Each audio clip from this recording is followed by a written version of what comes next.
Hello friend, welcome to cine wood hub one channel. आज हम बात करेंगे आतंक 1996 की एक भारतीय एक्शन थ्रिलर फिल्म है जिसे सचिन भौमिक ने लिखा और प्रेम लालवानी और देश मुखर्जी ने निर्देशित किया है।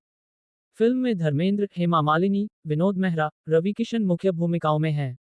फिल्म की प्रमुख फोटोग्राफी 1980 के दशक के मध्य में शुरू हुई और 1996 में रिलीज होने से पहले कई सालों तक देरी हुई। एक हत्यारे शार्क के साथ एक उपकथानक हॉलीवुड फिल्म जॉस से प्रेरित हो सकता है। रिलीज होने के समय तक इसके दो कलाकार विनोद मेहरा और अमजद खान की मृत्यु हो चुकी थी। फिल्म के ज्यादातर हिस्से में धर्मेंद्र और हेमा मालिनी कम उम्र के हैं, लेकिन एक सीन में वही कलाकार बड़े उम्र के हैं, जिससे निरंतरता में त्रुटि हुई। अमजद खान की आवाज की डबिंग एक मिमिक आर्टिस्ट ने की थी, क्योंकि उनकी मृत्यु हो चुकी थी। जेजू और पीटर बचपन के दोस्त हैं जो भारत के एक तटीय गांव में रहते हैं और मछली पकड़ने पर निर्भर हैं। समुदाय को अल्फोंसो नामक एक शक्तिशाली गैंगस्टर द्वारा प्रताड़ित किया जाता है। जेजू एक अनाथ है, जबकि पीटर को उसकी मां की मृत्यु के बाद उसकी चाची और चाचा ने पाला है। जब फिलिप को तट से दूर काले मोती मिलते हैं तो समुदाय रोमांचित हो जाता है। लेकिन फिर अल्फोंसो भी ऐसा ही करता है, जो अपने गोताखोरों से सभी मोती लाने के लिए कहता है, जिससे समुद्र में हलचल मच जाती है।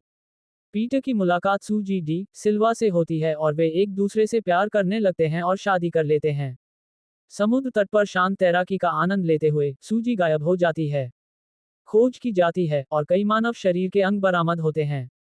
सदमे और भय के साथ, ये समुदाय पाता है कि एक विशाल मानव भक्षी शार्क उनकी आजीविका को खतरे में डाल रही है। फिल्म आतंक एक थ्रिलर हॉरर मूवी है जिसमें मुख्य भूमिका में धर्मेंद्र और हेमा मालिनी हैं।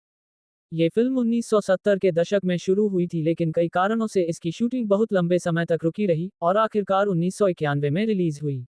यह एक अनोखी फिल्म है क्योंकि इसमें एक शार्क मछली को विलेन के रूप में दिखाया गया है। कहानी की शुरुआत। फिल्म एक शांत गांव में शुरू होती है, जहां लोग मछली पकड़ने और खेती बाड़ी से जीवन यापन करते हैं। धर्मेंद्र का किरदार जीवा एक सीधा सादा, मेहनती मछुआरा है। उसकी पत्नी रेखा, हेमा मालिनी, एक आदर्श भारतीय नारी है, जो अपने पति और परिवार के लिए समर्पित है। गांव के लोग समुद्र से मछलियां पकड़ते हैं, लेकिन अचानक गांव में एक के बाद एक मछुआरे गायब होने लगते हैं। कुछ लोगों की लाशें मिलती हैं, जिन पर किसी बड़े समुद्री जीव के हमले के निशान होते हैं। आतंक की शुरुआत। धीरे धीरे गांव में डर फैलने लगता है कि समुद्र में कोई भयंकर राक्षस मछली शार्क आ गई है। यह मछली बहुत ही विशाल, खूंखार और चालाक है। वह रात के अंधेरे में शिकार करती है। गांव के बुजुर्ग इसे समुद्री शैतान कहते हैं। जीवा का एक दोस्त भी शार्क का शिकार बन जाता है, जिससे जीवा बहुत दुखी हो जाता है और ठान लेता है कि वह इस शैतान को मारकर गांव को सुरक्षित करेगा। टकराव और संघर्ष। जीवा स्थानीय पुलिस और प्रशासन से मदद मांगता है, लेकिन कोई उसकी बात को गंभीरता से नहीं लेता। इसलिए वह खुद ही समुद्र में जाकर उस मछली को मारने की योजना बनाता है। वहीं दूसरी ओर कुछ लालची लोग, जो इस शार्क के हमलों से डरने की बजाय इसका इस्तेमाल अपने दुश्मनों को मारने के लिए करते हैं, जीवा के रास्ते में रुकावटें खड़ी करते हैं। फिल्म में जीवा और उस शार्क के बीच कई बार टक्कर होती है। हर बार जीवा किसी तरह बच निकलता है, लेकिन शार्क का आतंक बढ़ता ही जाता है।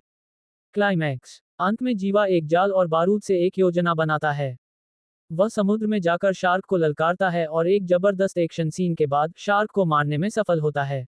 इस दौरान वह खुद भी गंभीर रूप से घायल हो जाता है, लेकिन गांव को बचा लेता है। अंततः फिल्म का अंत भावनात्मक है, जहां गांव के लोग जीवा को हीरो मानते हैं। उसकी बहादुरी से गांव फिर से शांत हो जाता है। जीवा और रेखा एक दूसरे से मिलते हैं और फिल्म एक सकारात्मक संदेश के साथ खत्म होती है कि हिम्मत और एकता से किसी भी आतंक का सामना किया जा सकता है। हमारा वीडियो पसंद आया तो लाइक करें, शेयर करें और सब्सक्राइब जरूर कर दीजिए।